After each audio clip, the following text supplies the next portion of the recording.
नमस्कार साथियों, आप सभी का स्वागत है आपके अपने YouTube चैनल पढ़ाई की पोथी में। साथियों, उम्मीद करती हूँ कि आप सभी स्वस्थ होंगे, मस्त होंगे, बेहतर होंगे और निरंतर अपनी तैयारी के माध्यम से सफलता का मार्ग प्रशस्त कर रहे होंगे। तो चलिए, आपकी जो संविधान विषय की श्रृंखला चलाई जा रही है, जिसमें हम सभी प्रीवियस ईयर क्वेश्चंस को डिस्कस कर रहे हैं, उसको आगे कंटिन्यू करते हुए आज हम क्लास 4th करेंगे। तो फटाफट से अपने वीडियो को स्टार्ट करते हैं। कम समय में बेहतर कंटेंट के लिए पढ़ाई की पोथी को सब्सक्राइब करना बिल्कुल भी ना भूलें। आज का जो पहला प्रश्न है वह है, संसद का एक भी दिन सामना नहीं करने वाले प्रधानमंत्री थे। प्रश्न आपसे कह रहा है कि ऐसे कौन से प्रधानमंत्री रहे हैं जिन्होंने एक बार भी संसद में सामना नहीं किया, मतलब संसद में अपनी उपस्थिति नहीं दी। तो ऐसे एकमात्र प्रधानमंत्री रहे हैं चौधरी चरण सिंह। तो चौधरी चरण सिंह एकमात्र ऐसे प्रधानमंत्री हैं जिन्होंने एक बार भी संसद का सामना नहीं किया है। नीति निर्देशक तत्वों सिद्धांतों को मूल अधिकार का सर्वोच्चता दी गई है। नीति निर्देशक सिद्धांतों और मूल अधिकार पर सर्वोच्चता दी गई है। किसमें दी गई है? तो 42वां संविधान संशोधन 1976 के द्वारा। प्रश्न कह रहा है कि नीति निर्देशक जो तत्व हैं जिनका वर्णन संविधान के अनुच्छेद 36 से लेकर के 51 तक किया गया है, और जो आपके मूल अधिकार हैं यानी कि जिनका जो वर्णन है वह संविधान के अनुच्छेद 12 से लेकर के 35 तक किया गया है, इनको सर्वोच्चता प्रदान की गई है किस संविधान संशोधन के द्वारा? तो 42वां संविधान संशोधन 1976 के द्वारा। और पहले भी बता चुकी हूँ कि 42वां संविधान संशोधन को और किस नाम से जाना जाता है? तो लघु संविधान संशोधन।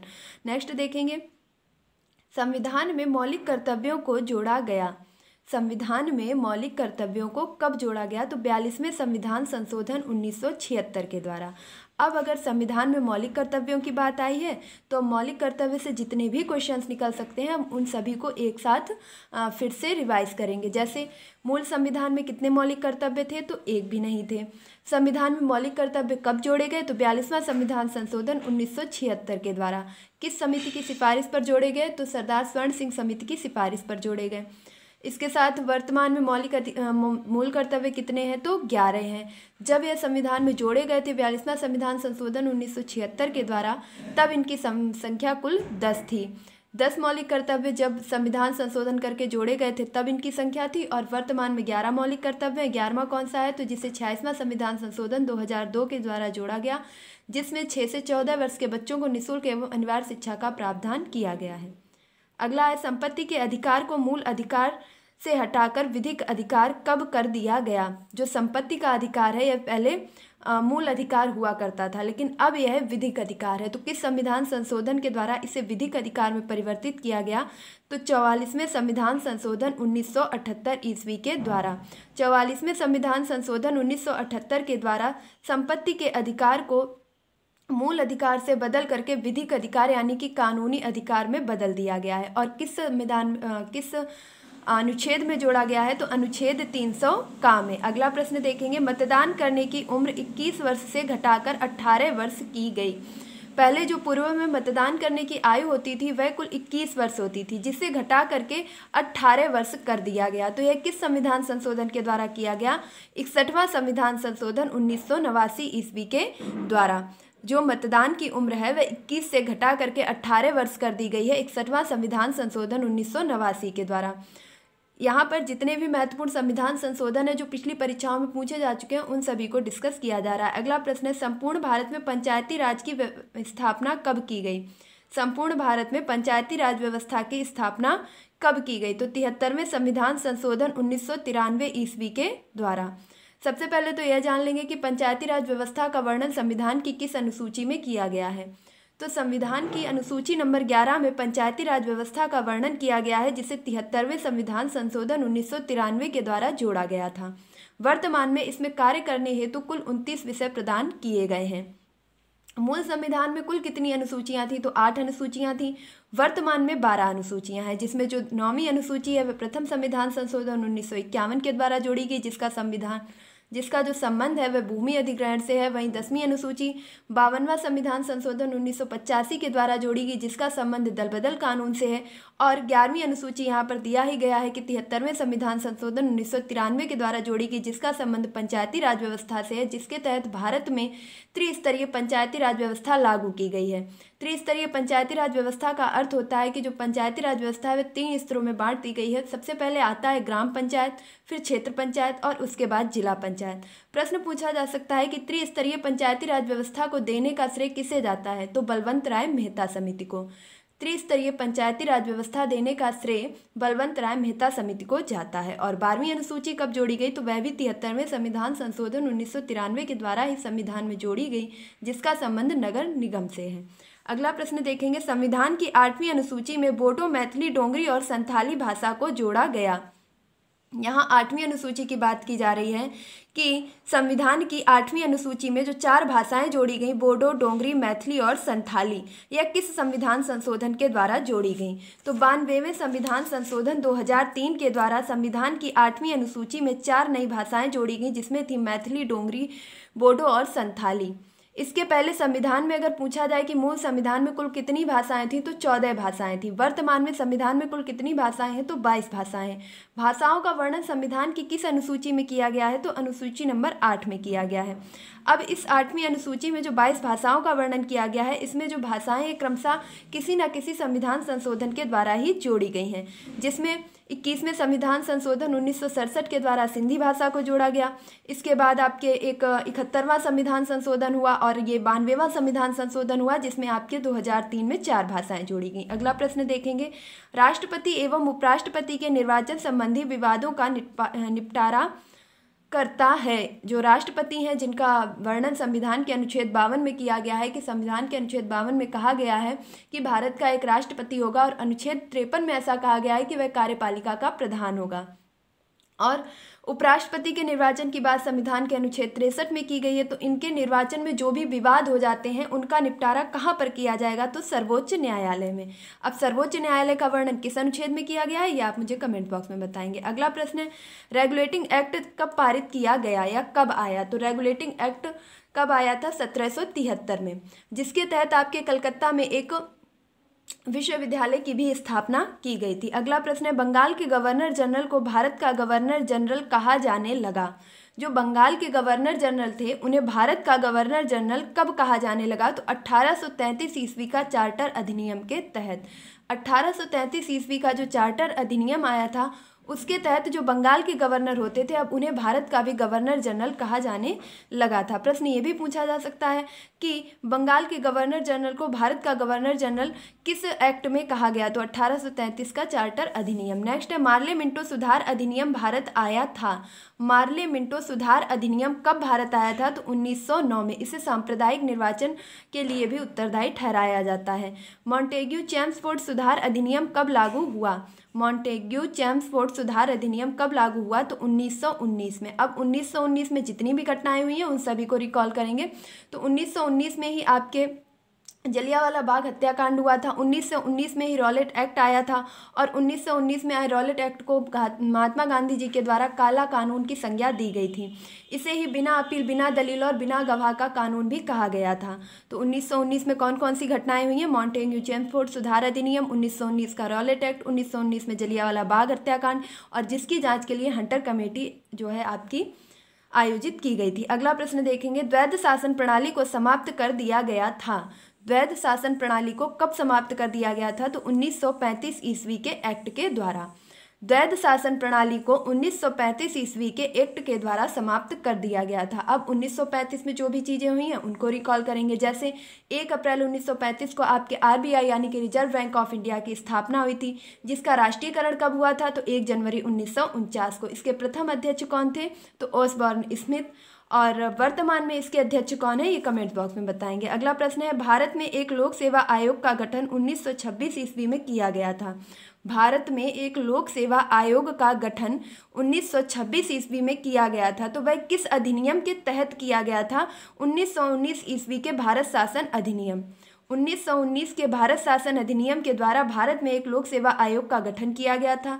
रॉलेट एक्ट आया था, मॉन्टेग्यू चेम्सफोर्ड सुधार अधिनियम आया था, जलियांवाला बाग हत्याकांड हुआ था। तो 1919 में जितनी भी घटनाएं हुई हैं, जब भी आपको कहीं पर भी कोई भी सन मिले या कोई भी नाम मिले तो उससे रिलेटेड सारी चीज़ों को दोबारा फिर से बोलिएगा। अगला प्रश्न देखेंगे, भारतीय स्वतंत्रता अधिनियम प्रस्तावित किया गया। भारतीय स्वतंत्रता अधिनियम कब प्रस्तावित किया गया? तो 4 जुलाई 1947 को। 4 जुलाई 1947 को भारतीय स्वतंत्रता अधिनियम प्रस्तावित किया गया था। अगला प्रश्न देखेंगे, शुरुआत में संविधान सभा के सदस्यों की कुल संख्या कितनी थी? संविधान सभा का एक पूरा सेपरेट वीडियो मैंने अपने चैनल पर पहले ही प्रोवाइड कर दिया है, तो जिन लोगों ने इससे संबंधित वीडियो नहीं देखा है वह उसे जरूर देख लें। उसमें पूरी प्रणाली को समझाया गया है कि किस प्रकार सदस्य की जो संख्या थी उसका विभाजन किया गया था, सदस्यों की संख्या का आधार क्या था, इन सभी चीज़ों को डिटेलिंग में बताया गया है। तो यहाँ पर सिर्फ हम क्वेश्चंस को रिवाइज कर रहे हैं। तो इस आधार पर हम देखेंगे कि जो शुरुआत में संविधान सभा के सदस्यों की संख्या थी वह कुल 389 थी। अगला प्रश्न देखेंगे, संविधान सभा की प्रथम बैठक हुई थी। संविधान सभा की प्रथम बैठक कब हुई थी? तो संविधान सभा की जो प्रथम बैठक थी वह 9 दिसंबर 1946 को हुई थी। कब हुई थी? यहाँ पर डेट भी मेंशन किए दे रही हूँ, 9 दिसंबर 1946 को संविधान सभा की प्रथम बैठक हुई थी। कहाँ पर हुई थी? तो काउंसिल चैम्बर के पुस्तकालय दिल्ली भवन में, दिल्ली के काउंसिल चैम्बर पुस्तकालय के भवन में संविधान सभा की प्रथम बैठक हुई थी। और इसमें यह निर्णय लिया गया था कि संविधान सभा के अस्थायी अध्यक्ष डॉक्टर सच्चिदानंद सिन्हा को चुना जाता है। और इस बैठक का ही मुस्लिम लीग के द्वारा बहिष्कार भी किया गया था और मोहम्मद अली जिन्ना ने पाकिस्तान के लिए अलग संविधान की मांग की थी। अगला प्रश्न देखेंगे, प्रशासनिक बल द्वारा जबरदस्ती भारत संघ में शामिल किया गया देशी रियासत कौन थी? जब भारत में देशी रियासतों का विलय किया जा रहा था, जैसे जूनागढ़ है जनमत संग्रह के द्वारा, इसके बाद कई ऐसे राज्य थे जिनको भारत में सम्मिलित किया जा रहा था, तो जबरदस्ती जिसको शामिल किया गया था कह सकते हैं सैनिक कार्यवाही के द्वारा। तो सैन्य कार्यवाही के द्वारा शामिल होने वाला था हैदराबाद। हैदराबाद को जबरदस्ती या सैनिक कार्यवाही के द्वारा भारत में मिलाया गया था। अगला देखेंगे, उद्देश्य प्रस्ताव की स्वीकृति कब की गई? तो उद्देश्य प्रस्ताव की स्वीकृति 22 जनवरी 1947 ईस्वी को की गई थी। अब ये उद्देश्य प्रस्ताव क्या था? तो जो संविधान सभा की बैठक यानी कि 9 दिसंबर 1946 को हुई, उसमें संविधान सभा के अस्थायी अध्यक्ष डॉक्टर सच्चिदानंद सिन्हा चुने गए। मुस्लिम लीग के द्वारा इस बैठक का बहिष्कार किया गया। उसके बाद नेक्स्ट द्वितीय बैठक हुई 11 दिसंबर 1946 को, जिसमें डॉक्टर राजेंद्र प्रसाद को स्थायी अध्यक्ष चुना गया। और इसके साथ साथ जब तृतीय बैठक हुई 13 दिसंबर 1946 को, तो पंडित जवाहरलाल नेहरू के द्वारा उद्देश्य प्रस्ताव प्रस्तुत किया गया। यह उद्देश्य प्रस्ताव आगे चल करके जो आज मूल संविधान है इसकी प्रस्तावना का एक मुख्य अंग बना।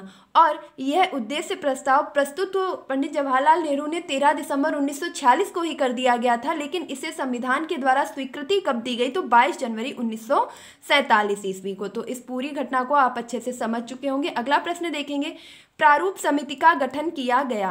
प्रारूप समिति, जिसे ड्राफ्टिंग कमेटी के नाम से भी जानते हैं, इसके अध्यक्ष थे डॉक्टर भीमराव अंबेडकर। इसका गठन कब किया गया था? तो 29 अगस्त 1947 ईस्वी को। प्रारूप समिति यानी कि ड्राफ्टिंग कमेटी की जो गठन था वह 29 अगस्त 1947 ईस्वी को किया गया था। इसमें कुल 7 सदस्य थे। ड्राफ्टिंग कमेटी में कुल कितने सदस्य थे? तो 7 सदस्य थे।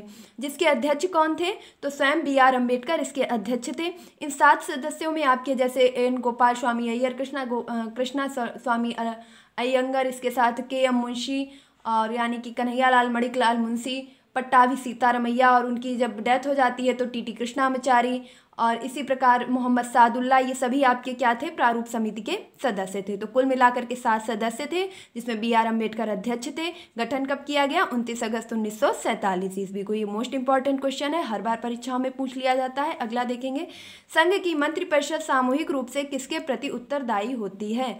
जो संघ की मंत्रिपरिषद होती है वह सामूहिक रूप से किसके प्रति उत्तरदायी होती है? तो लोकसभा के प्रति। सेम टू सेम यही क्वेश्चन बहुत बार पूछा जा चुका है और आगे भी पूछे जाने की संभावना है। किसी भी एग्जाम की तैयारी कर रहे हो, ऑल कॉम्पिटिटिव एग्जाम के लिए ये संविधान की श्रृंखला आपके लिए महत्वपूर्ण साबित होने वाली है। अगला प्रश्न देखेंगे, संविधान के प्रारूप पर कुल कितने दिन बहस हुई थी? तो जो हमारा संविधान है इसे बनने में कुल 2 वर्ष 11 में 18 दिन का समय लगा था, जिस पर कुल 114 दिन बहस हुई थी। संविधान के प्रारूप पर कुल 114 दिन बहस हुई थी, जिसे बनने में कुल 2 वर्ष 11 माह और 18 दिन का समय लगा था। नेक्स्ट है, राज्य पुनर्गठन आयोग के अध्यक्ष कौन थे? तो राज्य पुनर्गठन आयोग के अध्यक्ष थे फजल अली। राज्य पुनर्गठन आयोग के अध्यक्ष थे फजल अली। और भाषा के आधार पर गठित होने वाला पहला राज्य कौन सा था? तो आंध्र प्रदेश। नेक्स्ट देखेंगे, भारत में नागरिकता का प्रावधान है। भारत में किस प्रकार की नागरिकता का प्रावधान किया गया है? तो भारत में एकल नागरिकता का प्रावधान है। भारत में सिर्फ एक ही प्रकार की नागरिकता है कि हम भारतीय हैं। नेक्स्ट देखेंगे प्रेस की स्वतंत्रता का वर्णन किस अनुच्छेद में किया गया है। प्रेस की स्वतंत्रता का वर्णन किस अनुच्छेद में किया गया है, तो 19(1) में, यानी कि 19 का में, अनुच्छेद 19 का में प्रेस की स्वतंत्रता का वर्णन किया गया है। अनुच्छेद 19 का के तहत हमें कुल 6 प्रकार की स्वतंत्रताएं दी गई हैं, जिसे हम ABCDEF तक वर्णित करते हैं, या का खा गा घा करके भी वर्णित कर सकते हैं, जिसमें कि प्रेस की स्वतंत्रता भी आती है, विचारों की अभिव्यक्ति भी आती है, बिना हथियारों के संघ बनाने की भी अनुमति है, कहीं पर भी घूमने की अनुमति है, निवास करने की अनुमति है। ये सभी स्वतंत्रताएं हमें अनुच्छेद 19(a) के द्वारा दी जाती हैं। नेक्स्ट देखेंगे 6 से 14 वर्ष की उम्र के बच्चों को निःशुल्क शिक्षा अनिवार्य किया गया। अभी ऊपर भी हम इस क्वेश्चन को डिस्कस कर चुके हैं, अगली बार फिर से ये आया हुआ है। 6 से 14 वर्ष के बच्चों की निःशुल्क शिक्षा का जो प्रावधान है वे किस संविधान संशोधन के द्वारा किया गया, तो 86वां संविधान संशोधन 2002 के द्वारा। इसके द्वारा यह कहा गया कि 6 से 14 वर्ष के बच्चों को निःशुल्क एवं अनिवार्य शिक्षा प्रदान कराना जो है दायित्व है सरकार का, और इसके तहत इसे संविधान के मौलिक अधिकार में अनुच्छेद 21 का में जोड़ा गया और मूल कर्तव्यों में 11वें मूल कर्तव्य के रूप में इसे जोड़ा गया था। अगला देखेंगे मौलिक कर्तव्यों की कुल संख्या कितनी है, तो यही 6 से 14 वर्ष के बच्चों को निःशुल्क एवं अनिवार्य शिक्षा का प्रावधान करके 86वां संविधान संशोधन 2002 के द्वारा मौलिक कर्तव्यों में 11वां मौलिक कर्तव्य जोड़ा गया था। तो वर्तमान में कुल कितने मौलिक कर्तव्य हैं, 11 मौलिक कर्तव्य हैं। अगला देखेंगे राष्ट्रपति पर महाभियोग लगाने की सूचना दी जाती है। राष्ट्रपति पर महाभियोग लगाने का वर्णन संविधान के किस अनुच्छेद में किया गया है, तो सबसे पहले तो यही जान लेंगे कि संविधान के अनुच्छेद 61 में राष्ट्रपति पर महाभियोग लगाने की प्रक्रिया का वर्णन किया गया है, जिसके तहत राष्ट्रपति पर महाभियोग लगाने के लिए उसे कम से कम 14 दिन पूर्व सूचना देनी पड़ती है। नेक्स्ट देखेंगे संसद के स्थगन के समय राष्ट्रपति अध्यादेश जारी किया करता है।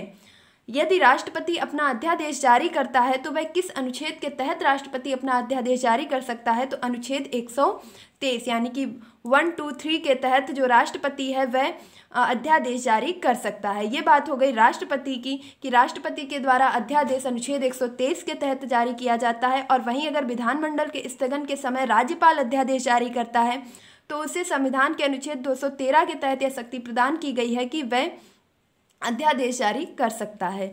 अगला देखेंगे जेबी वीटो का प्रयोग 1986 में भारतीय डाक संशोधन अधिनियम पर किया गया था।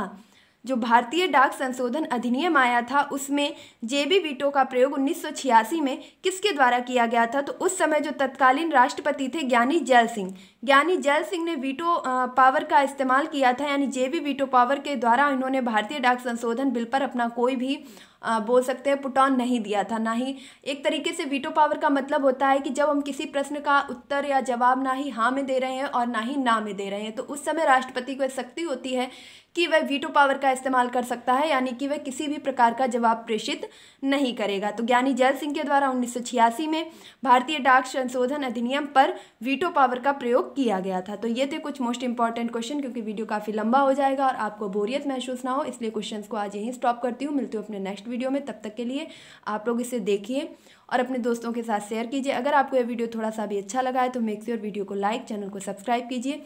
मिलती हूँ अपने नेक्स्ट वीडियो में, तब तक के लिए खुश रहिए, मस्त रहिए, पढ़ाई में निरंतरता बनाए रखिए, अपने माता पिता गुरुजनों का सम्मान कीजिए। धन्यवाद।